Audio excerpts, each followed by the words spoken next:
Hello, everybody. My name is Don Oliver, and this is the IDP Education IELTS Ask the Expert session. And wherever you are in the world, welcome very much to this session, which I hope will help you in your preparation for IELTS. As I said, my name is Don, and I am the IDP IELTS expert, but we have another expert with us today, which is very special. And his name is William, and he comes from Jakarta in Indonesia. And he has an interesting story to tell and some very good advice for people who are intending to study overseas and intending to improve their level of English and their IELTS score. William was born and raised in Jakarta, and he came to the University of Western Australia, UWA, and completed a Master's in Strategic Communication in 2019. It wasn't just study that he did, he was also heavily involved in helping others. He was a student who was a member of the Uni Buddy student system. He was an ambassador for the University of Western Australia in that capacity. And he was also an ambassador for Study Perth International. Now, he's going to tell you a lot about those things, and he's also going to tell you about his experiences as a student and helping other people, and how he developed as a person as well. He has spoken to many people in many different forums, not just in Australia, but also in his home country, Indonesia, and in Taiwan. Not only that, he has authored 3 books and co-authored 2 others about education and personal development. So he is an expert, and you're meeting him today. The role played by IELTS in his development and his performance at university will also be covered, I hope. And he will share his experiences, and you can ask him questions. So please, no matter what platform you're listening to us on today, whether it's Zoom or Facebook, please do put your questions down as we go, as they occur to you, and we will answer as many of them as we can at the end.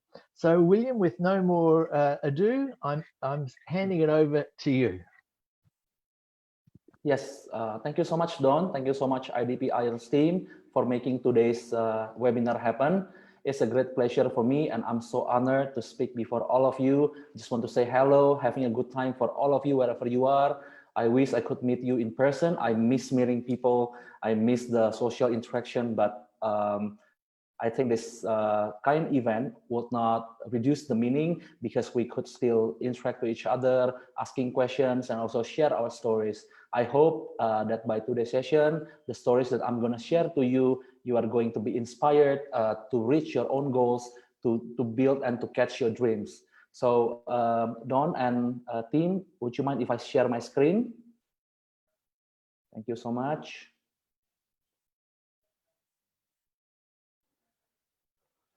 So yeah, ladies and gentlemen, my dear friends all over the world, the title of today's presentation is I Communicate, Therefore I Am. So it sums up the journey that I've gone through in the last 10 to 13 years. I'm originally from Jakarta, Indonesia, so I'm not coming from a privileged family.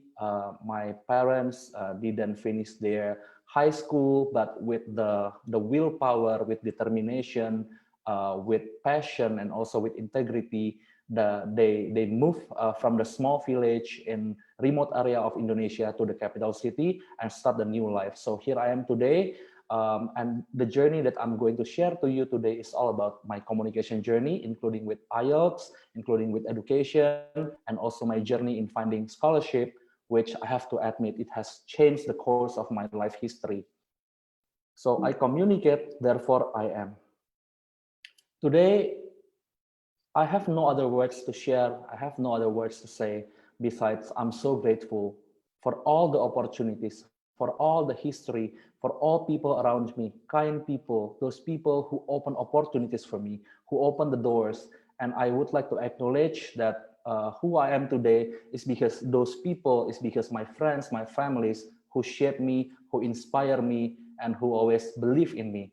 So first of all, I would like to acknowledge the history. And by saying that I'm being grateful for the history, I just want you to know that no matter where you are today, no matter how big or how small your dream is or your goals are, I just want you to know that all of us, each and every of us, we have the same opportunity to be successful, to pursue the impossible, and also to achieve good things in life. So again, I'm telling you that my parents didn't come from the privileged family, privileged background. So they were raised up in a small village in Indonesia.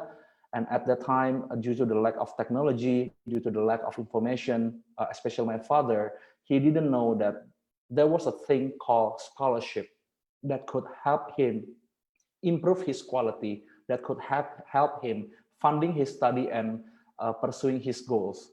So my father finished his primary school when he was 15 years old, much older than today's standard for primary school, and he never come back to formal school afterwards. So my parents, they sold vegetable in the traditional market, in the remote area, in the village, but again, with the power of dream that they know the future is brighter if they decided to do something better, if they are encouraged and brave enough to pursue their goals. So they decided to go to the Jakarta, Indonesia, the capital city of Indonesia, and start the small business. And here I am today. And then I just want to tell you too that I studied communication during my undergraduate study. I went to private school, I went to private universities, and it's all backed up by the scholarship because it's quite pricey here in Indonesia. And then I studied communication, I wrote books, I go to seminar, I present the seminars, and also I share my stories. I have um, the strong will to inspire people because I know so many young generations, so many students, not only in Indonesia, but also all over the world. They have huge potential to do something good in their life, to pursue their academic career, to pursue their academic achievement. But not so many people are so inspired or motivated.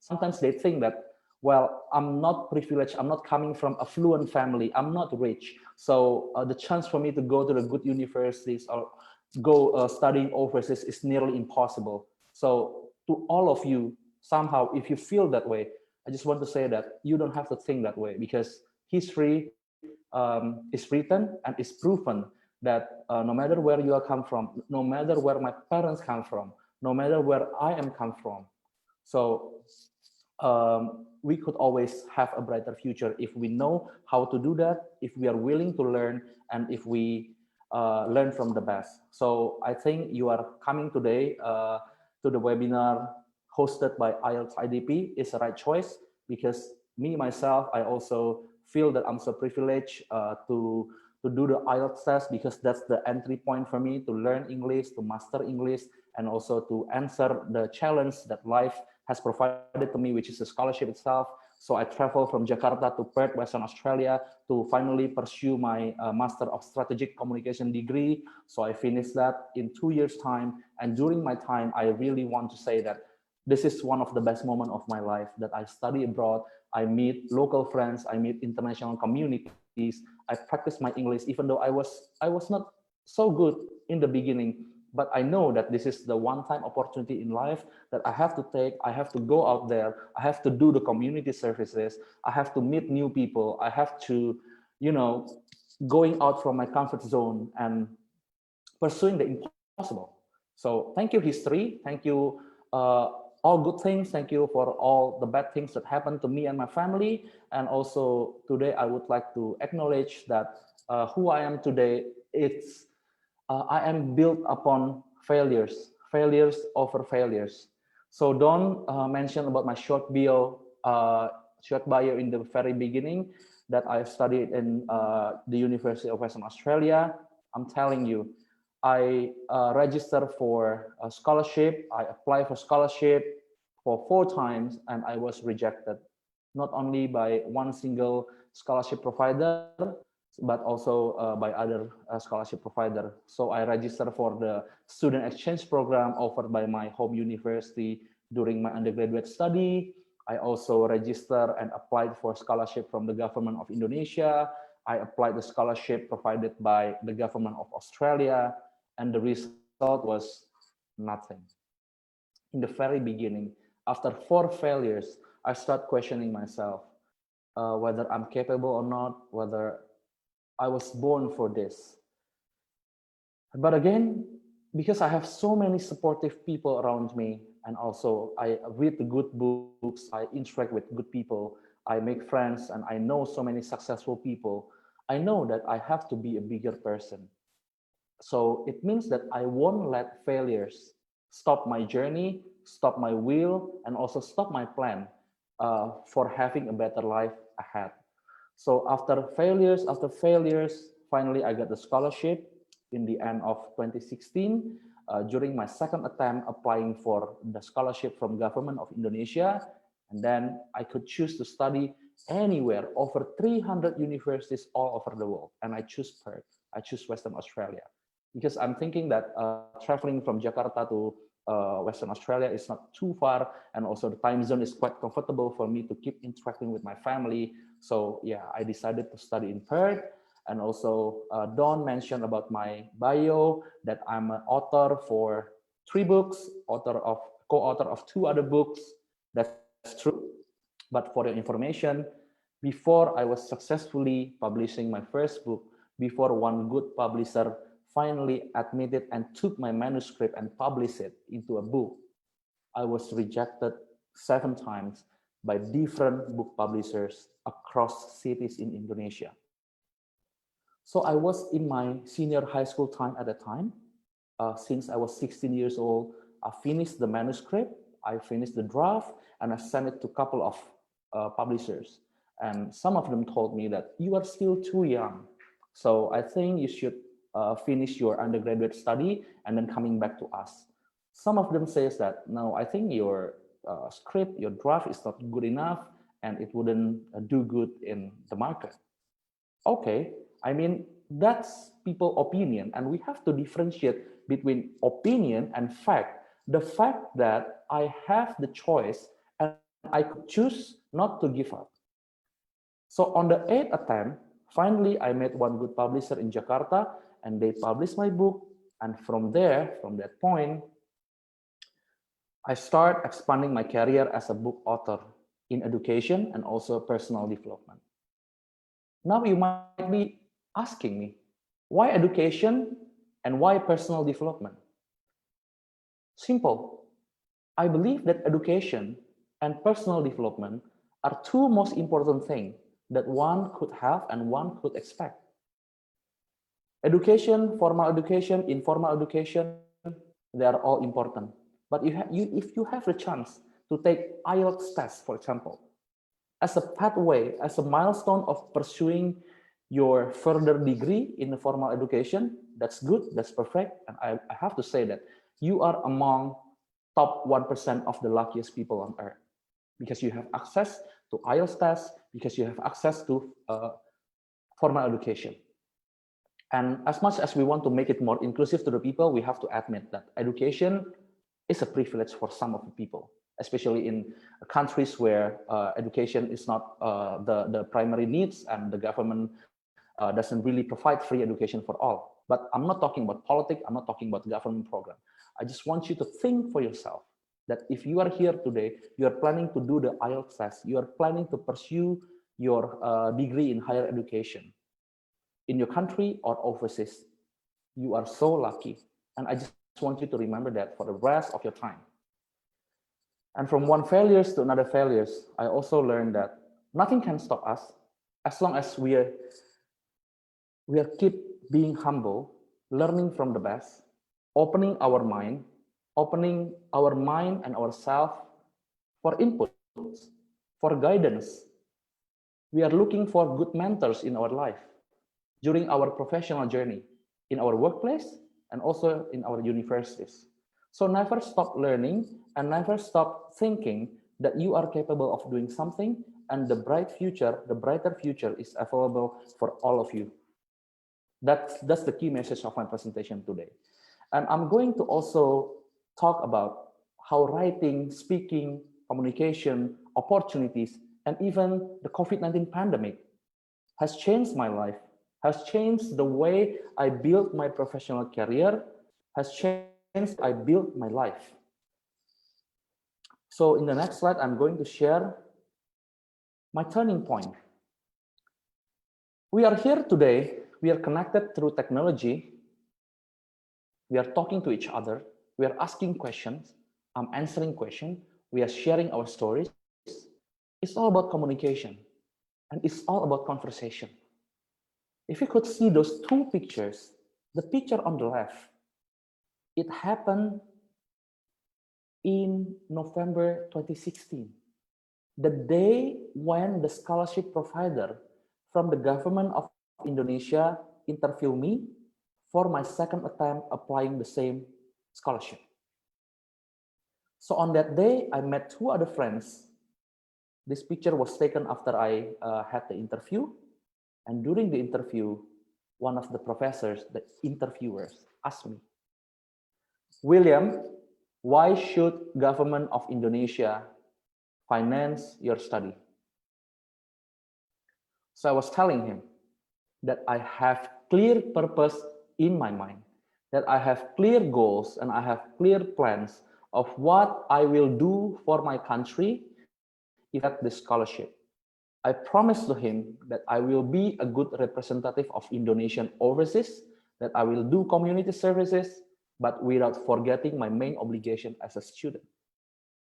I told him that I want to be someone.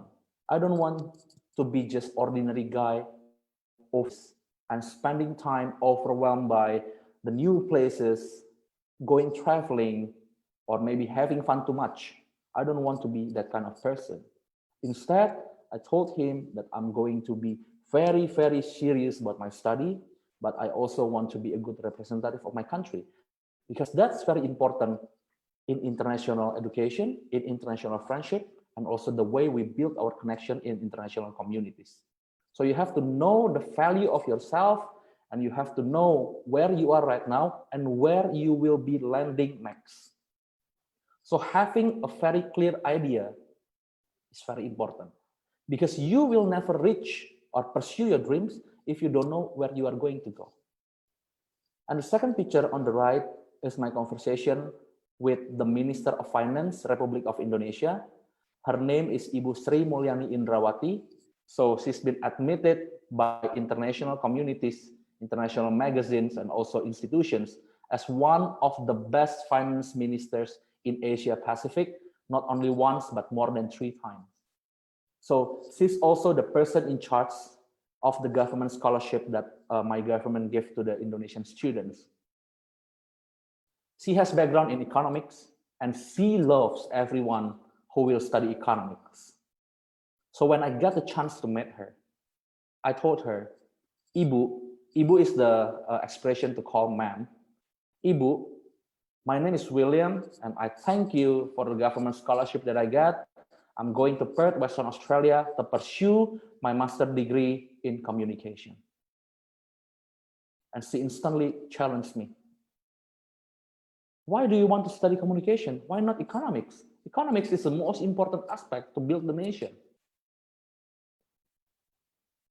And I also instantly told her, Ibu, without communication expert, without communication people, and without communication itself, all good things that you achieve through your economics team and your economics ministry will not be delivered to the people and also international communities. That's why you have to finance more students like me. So it boosts the level of my confidence because she nodded her head, saying that, okay, good try, something like that. And then it also added up to my commitment to not letting her down.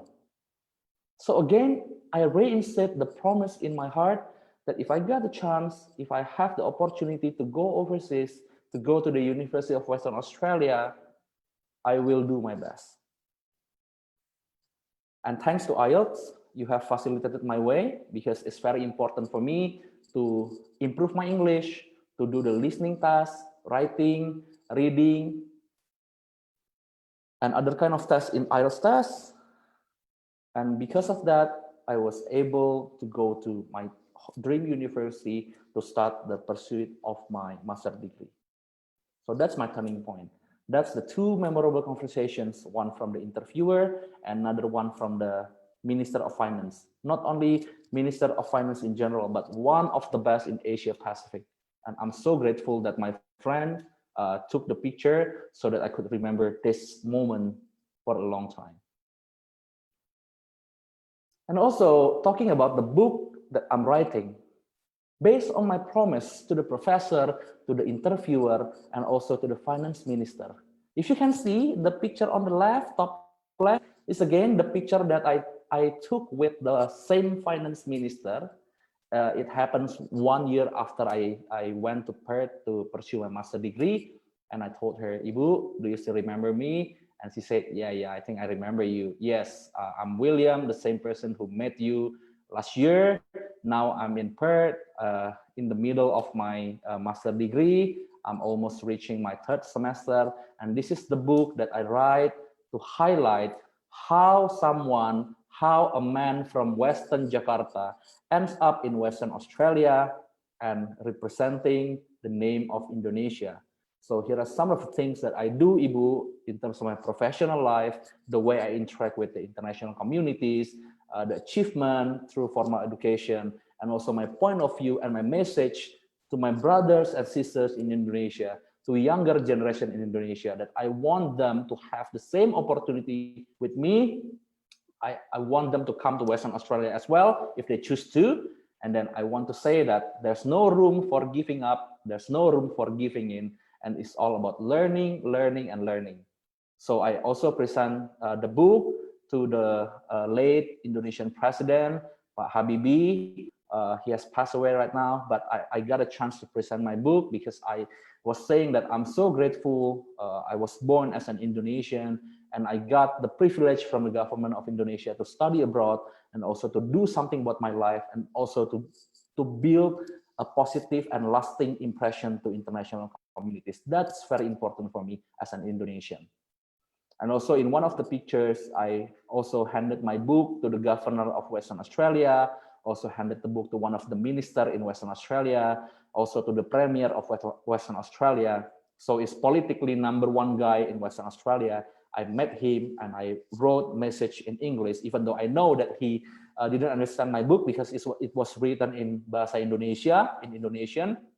But I was saying that, Mr. Mark McGowan, I'm so grateful for being here in Perth, Western Australia. Thank you so much for creating an inclusive environment so that international students like me could study well, could interact well, and make friends with basically anyone with no hesitation.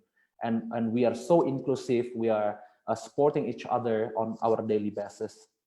And this is just the expression from me because I'm so happy and I'm so grateful. And I know that I could express it through my writing, through my books.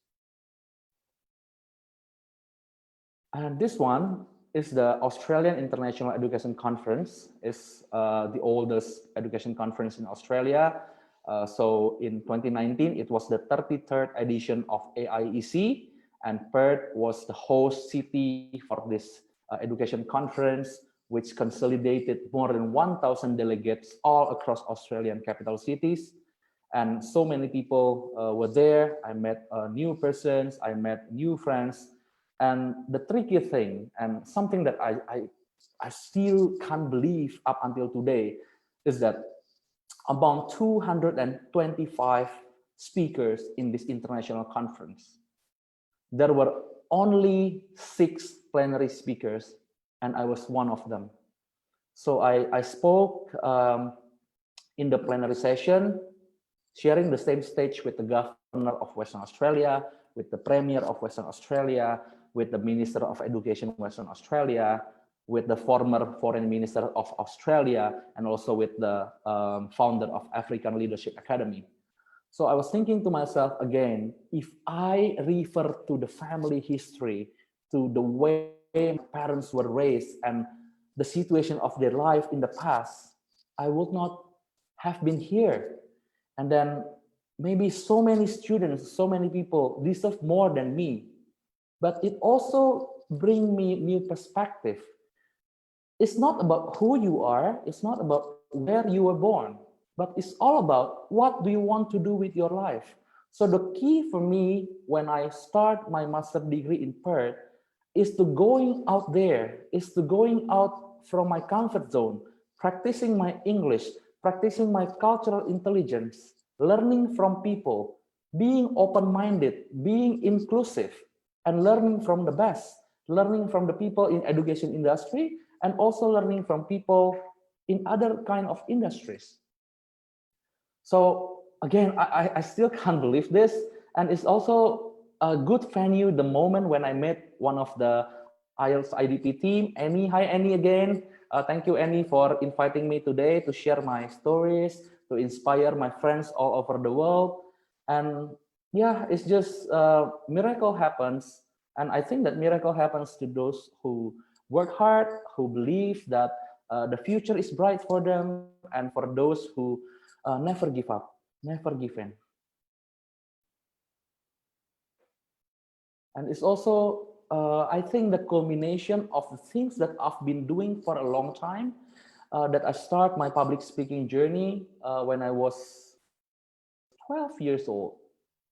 In my sixth grade, I delivered the speech during my graduation day, representing my peers, and also saying thank you to the school, saying thank you to the teachers, saying thank you to the parents. So I was holding the script, but in fact, if you were there, I'm sure you were not. I didn't read the script. So I spoke from my heart in Bahasa Indonesia, in Indonesian, and I really think that at the time, public speaking is my thing, it's my cup of tea. And also from that public speaking journey, I start pursuing study and career in communication, and also being the University of Western Australia Unibody Student Ambassador, and also being one of the International Student Ambassador for Study Perth, an education agency in Perth. So from those opportunities that was presented to me, I get a chance to speak before so many people, not only in one city, but also in other occasions, in other countries. And also I conduct so many sessions, book sharing, book launching, and also representing the organizations that I work at on multiple occasions. And also this is one of the conference that I came, that I attend. I was invited by Unibody to be one of the speakers in the workshop session in the Unibody Global Conference on the 20th of October. So it's around 2-3 weeks ago, and it's live from London. So I think that all of this journey really helped me, and English is the enabler that make it all happen. So also, if you could see the picture, I'm sure you know where they are. It's all the journey that I got. It's the trip that I got from my job in communication related areas. And yeah, communicating is fun. Communicating is rewarding if you know how to do it and if you believe in yourself. And if you keep improving your English, if you're going to the English speaking countries, of course. Yeah, and lastly, from my slide, I just want to inform you that this is the webinar session that I conducted with other 4 friends in Adelaide, in Brisbane, in Melbourne, in response to the COVID situation. So I was telling them, if we read the news, so many news saying that there are not, or there were not enough supports to international communities. And I felt that it wasn't true. The community, the government really took a good care of international students. And I told them, I told my friends across Australian capital cities that we have to do something about this, that we have to amplify the positive message, the positive experience to wider markets. Because life is all about communication. Life is all about delivering message, and life is all about building our connection. So it's all possible because I practice networking, because I practice making friends, because I practice my English, and I practice my own mindset and attitude that there's nothing is impossible. If we have the will and if we have the good intention, in doing that. So that's all from my presentation. I hope that we could have a more interactive question and answer session after this. So Don, back to you. Thank you, Don. Thank you very much, William. That was very, very interesting. And especially interesting for me was to hear how, when you came to Western Australia, you found that the atmosphere was inclusive and you were able to talk to anybody. That's an interesting thing because you may have noticed that IELTS has begun a campaign on Facebook called Human Conversation, which is talking about how preparing for an IELTS speaking test can help us to communicate. Did you find that your preparations for the IELTS speaking test were useful to you when you were faced with having to communicate in English? Of course, Don. I think the old saying that practice makes perfect, it's really relevant. So the more we are exposed to English, the more we try to read, the more we try to listen, to write, and also to interact with people. Speaking English, practicing our English is very important. So it's not like you are going to have the test in the next 7 days and then you spend 7 days in front of your laptop. No. So it's a continuous process that we should have. We have a lot of questions from people who have been attending our session. I'd like to start with one of them from Lennon. He's asking about getting scholarships and getting the IELTS score that you need for a scholarship. Was there any particular strategy or plan that you had in applying for scholarships or finding out about them? Well, thank you for the nice yet tricky question. If you follow my story, I think there's no formula of getting a scholarship besides practicing the persistence and perseverance. Because you know that you are good enough, you are practicing hard enough, and you are mastering your English, let's say. But if the scholarship provider think that you are not capable of doing that, of getting the scholarship, then we can't do anything about that. What we can do is to keep our mindset and also our motivation. That's why I just want to call this sharing and motivation session, because I believe that all of you are good in your ways, and you could improve your skills. You could take the preparation test, you could master your English, but not everyone could think for themselves, especially in the situation when you deal with failures, that you could raise again or bouncing back from the failures. So being persistent, being persevered. Yeah, you talk about failures, and you are a great example of someone who overcomes temporary failures. We've had a couple of questions from Sajit and Vishal, and they are asking about getting 0.5, getting 6.5 when you need 7, or getting 5.5 when you need 6. Did you have this experience yourself with IELTS? Did it take you very many attempts to get the score that you needed? Yeah, of course. I think it's very normal for us to be nervous in the very beginning, especially during our first attempt. But trust me, that the standard was made for us to help us, to enable us fulfilling certain standards in the institution or universities that we are going to go. And you should keep telling yourself that, okay, if I got the low score in this, what can I improve? Where should I find the help and also the support, or maybe there's more preparation that I need to take. So never stop learning about that. I'd like to add something to that, William, as well. When someone gets a 5.5 and they're looking for a 6, for example, or a 6.5 and they're looking for a 7 in speaking and in writing, they should actually go to the assessment criteria, look at the public version of the assessment criteria for speaking and writing, and they'll see that there are 4 different criteria for each of those. And if they get a 0.5, it means that for 2 of those criteria, they have got the 7, but for 2 of them, that they've only got the 6, and that results in a 6.5.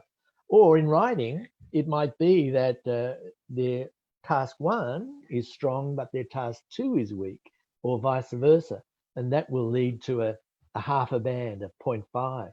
So if they go to the assessment criteria and study them and see where am I weak and where can I improve, then I think that that might help them focus on something. It might be vocabulary, or it might be grammar, could be something else, pronunciation, for example.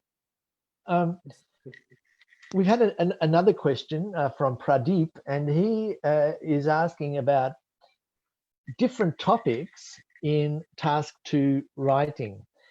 There is a great variety of topics. Is there a way to prepare for all of these different topics that you might face in the writing and the speaking, for that matter?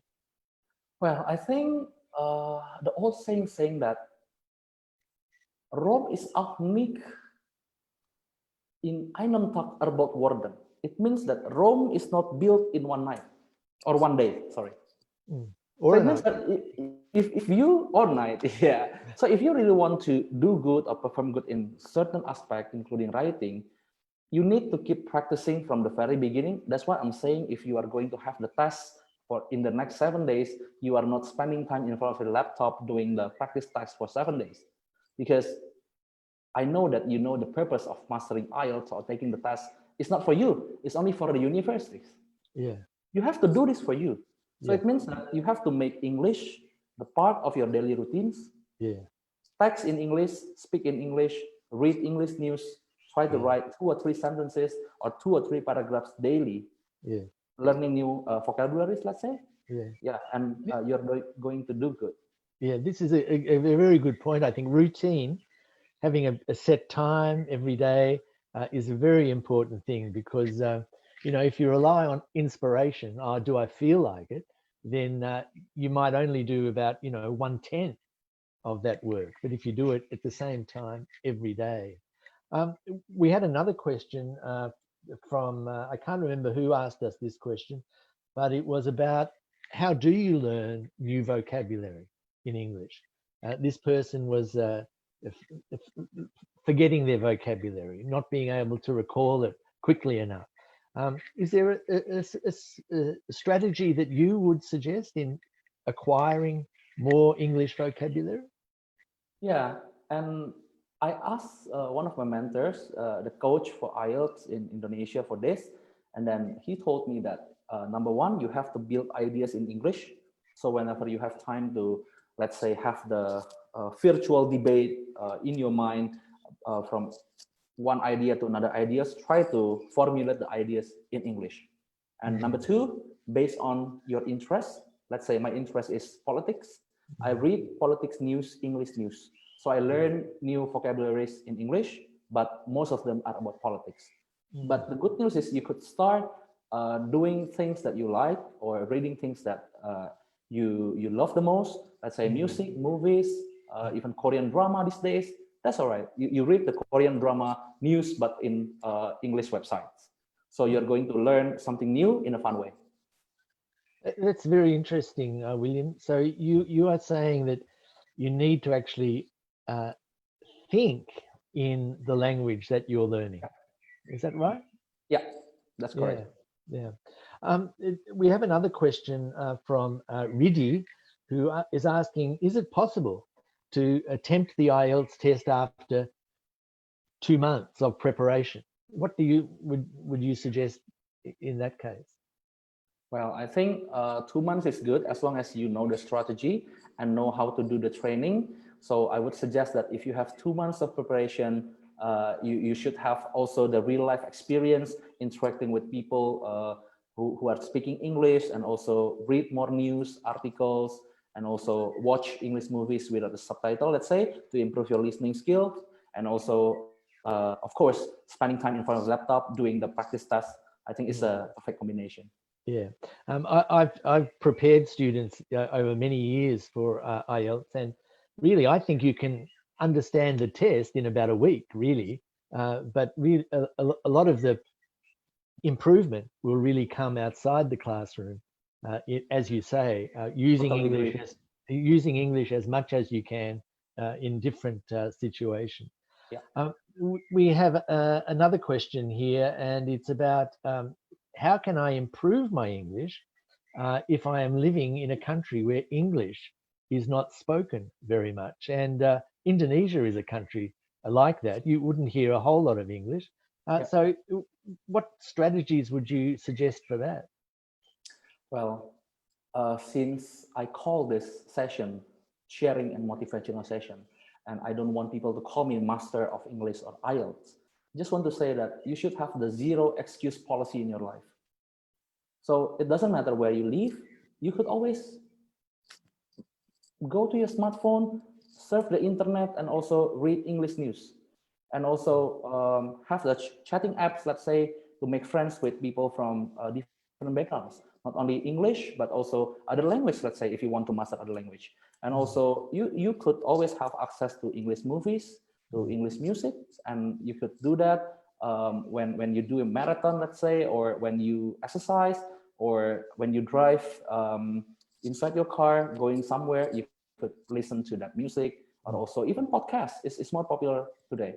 Yeah, and I think that's very good advice. You should not allow yourself to be defeated. And I think nowadays, I mean, with the internet, there are so many opportunities to experience English and to actually communicate in English. Did you ever use listen to podcasts, for example, or contribute to blogs and things like that online in Yes, English? yeah, and one of the reasons why I registered and applied to be student ambassador during my time in Perth is because I got the platform, I got a website to post my articles. Again, I love writing, and Yeah. I acknowledge and I totally agree that my English is not that good, it's not on that level yet, but I believe in myself. If I keep doing that, if I share my ideas in English, at least people will understand.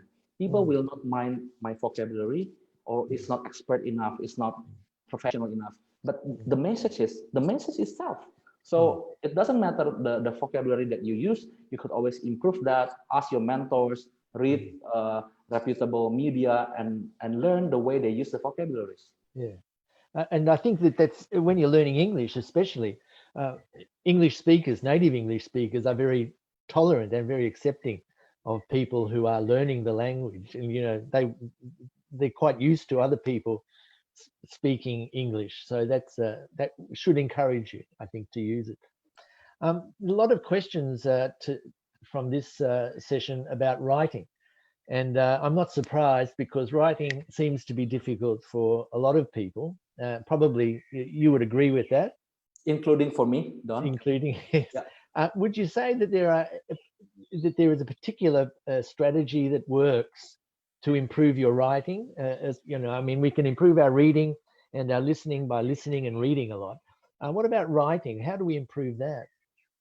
Well, I think writing is the process of our internal thought process again. So you have to have really clear ideas in your mind before you write it on the paper or before you type it. Mm, So practicing yourself in formulating ideas, in looking at one phenomenon and giving your comments, just internally doing it constantly every day, day by day. And then when it comes to the writing task, I think that should help mm, because you are getting used to formulating idea in English yeah. and try to say it simply. Yeah, I'm glad you connected the speaking and the writing because I think that they're very much related. If you can practice saying the sorts of things that you're going to write about, then that will really improve both. You'll improve your speaking and you'll also improve your writing. We've had one question about uh, the second part of the speaking test, and this is where you have to speak for 2 minutes on a fairly simple topic. But it's a difficult thing, isn't it, to speak for 2 minutes on a topic with only 1 minute of preparation. Do you have any advice for someone who finds that difficult? Well, in terms of topic, you have to really try to put yourself in different situations. So let's say before the test, 1 month before the test, 2 months before the test, you know that the topics like politics, economics, culture, and daily activities would come up during the session. And then you try to keep yourself updated, reading the news. That's very important. Reading the newspaper, reading the news sites, and then it will equip you with sufficient knowledge. So someone with sufficient knowledge will find it easier and more practical when it comes to sharing the ideas. Yeah. So if it's empty here, probably it could be nearly impossible to say something meaningful. But Yeah. if you fill up your head, your minds with precious information, with news updates, and with recent situation, at least around you, it will be very helpful. Mm. Um, I'm interested to hear you talk about getting ideas, that being the sort of the basis of actually producing language. We've had some questions here. What sort of podcasts would you recommend someone to listen to that are particularly useful for preparing for an IELTS test? Yeah. Now, if I'm talking about the podcast, I'm not talking about the content, but I'm talking about the English, right? So you could have, or you could choose to listen to any podcast that you want. In my case, I like the personal development. I like education. So I listen to, let's say, Tony Robbins. Tony Robbins is very good. It's very eloquent in saying something in English, very clear, very tough guy, and also very strong message. So at least I learned how to state ideas from him. And Yeah. then if you have interest in movies, let's say, you could choose your favorite artist and listen to him or her. Yeah, Yeah. it's an interesting thing that you say a strong opinion or a position, because that is really one of the assessment criteria in writing, to be able to express a position. And always the task in task two is to give your opinion. So some people are not very comfortable uh, giving an opinion, and that's something that they really have to practice doing. Um, we've had quite a few questions about preparation, especially for reading. And one of the questions is about managing time.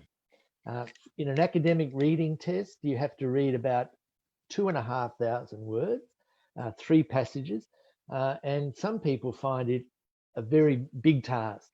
Are there any suggestions that you have for managing your time or improving the speed with which you read? Well, I think it could be quite difficult if we are not used to it, but with practice, it's all possible. But one small tip from me is I don't have to, or we don't have to read the whole passage and let it finish before answering the question. So you could do that. You could try to answer that as you go through it.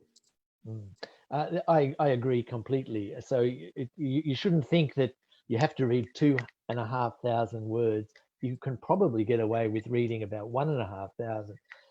And I think the secret is probably reading the questions carefully first and finding the key word, the information that you need. And you should be able to find that relatively quickly.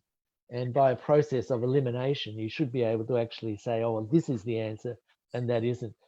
So again, practice makes perfect. And the other thing, of course, William, is the more words you know, the easier it is to read. Would you agree with that? Yes, totally.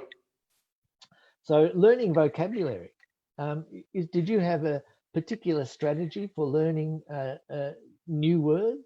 Do you keep a little notebook, for example?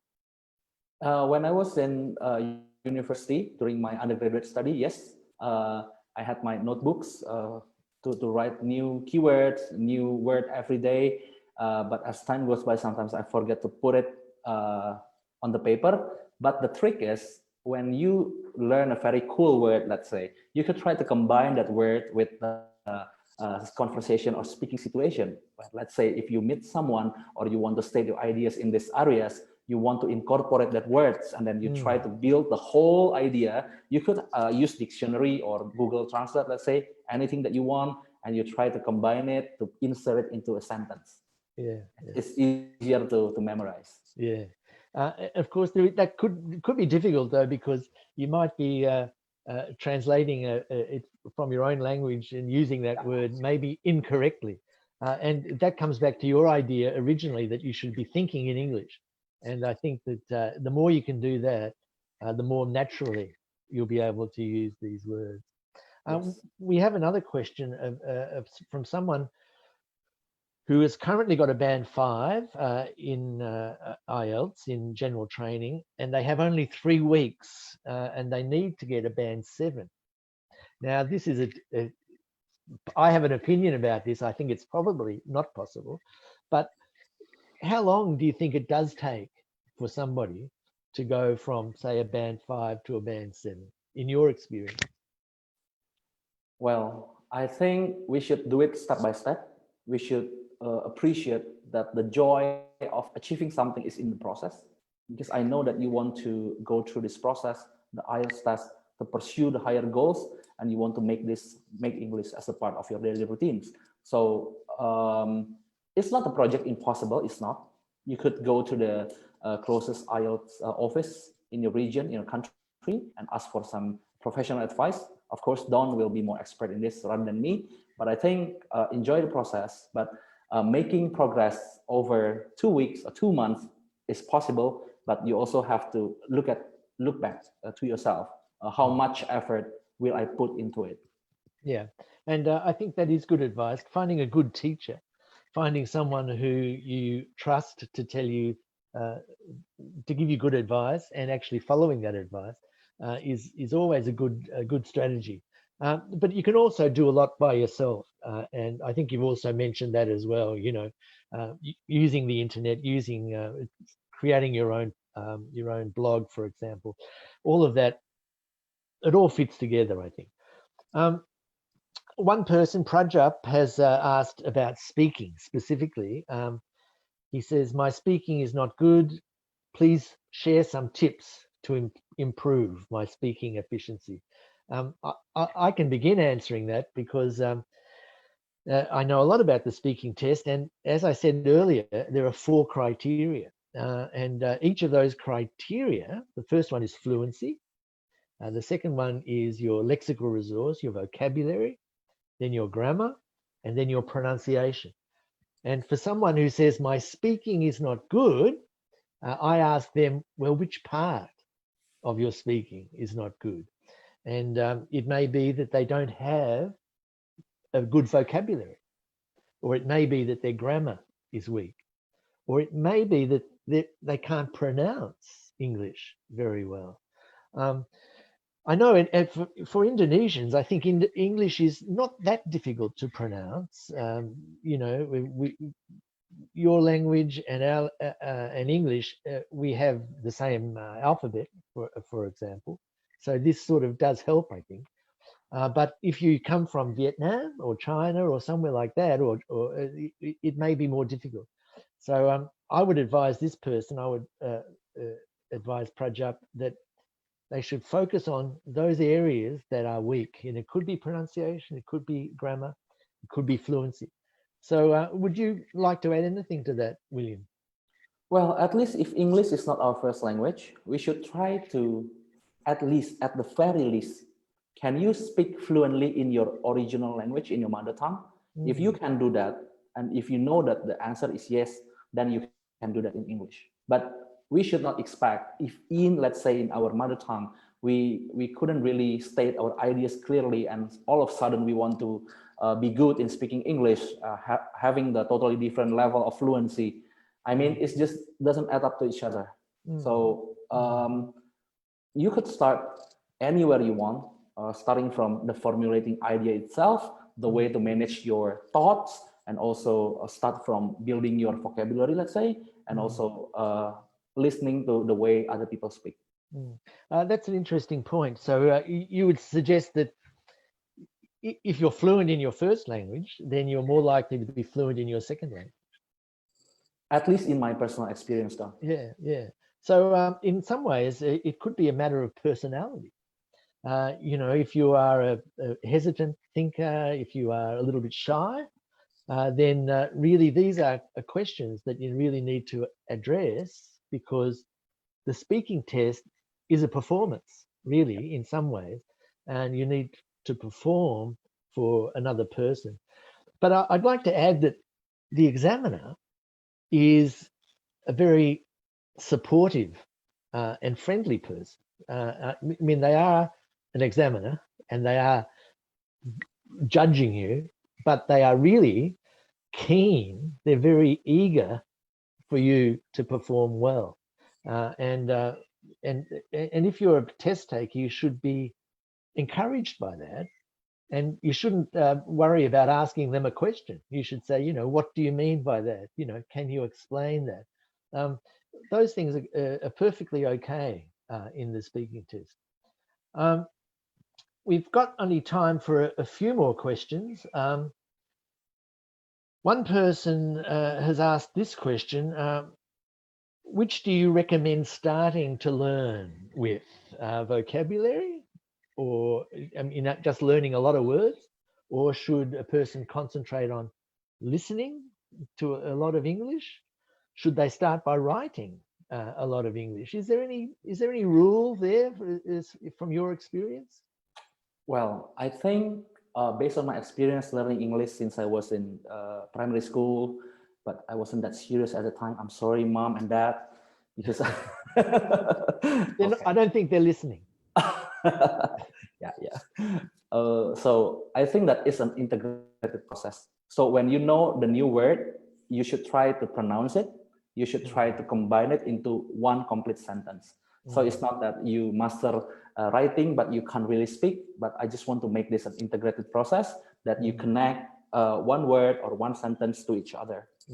I think that's excellent advice. And that word integrate is a great word, because I think the more you can, you know, combine your study of speaking with writing, with listening, and with reading, then the more quickly you'll learn, and the more thoroughly, the more completely you will learn. So that's very good advice, I think.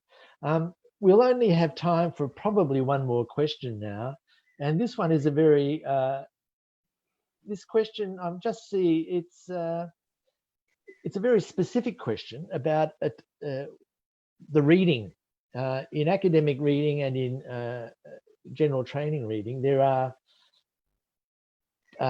question types where you have to match, for example, a heading to a paragraph, or a person to an idea. Is there any strategy or any suggestion that you might have that worked for you? Well, to be honest, when you read 100 passage, when you read 100 articles, you know that there is a similar pattern in that. So reading 100 articles will build the sense of quote unquote guessing. So sometimes we are not only relying on the way we judge the, let's say, the headline or also the content of the passage, but also when you read a lot, you know, somehow you know. So that's why, yeah, practicing is very important. Yeah, that's very good advice. And I like the way you use the word pattern, because when you do read enough of these articles, and I remind the people who are listening today that in an academic reading, it's about one page of a news magazine, about 900 words. And there's always a pattern. You know, there will be some sort of some introductory comment. There'll be you know, a paragraph related to an important issue, and then another important issue, and there will be a conclusion. And if you understand the pattern of a piece of writing, then that can help you find the key points as you read. So that's very good advice. Okay, William, we run out of time now, but it's been a delight listening to you, and I hope, and I'm sure, that our listeners have learned a lot, because I have as well.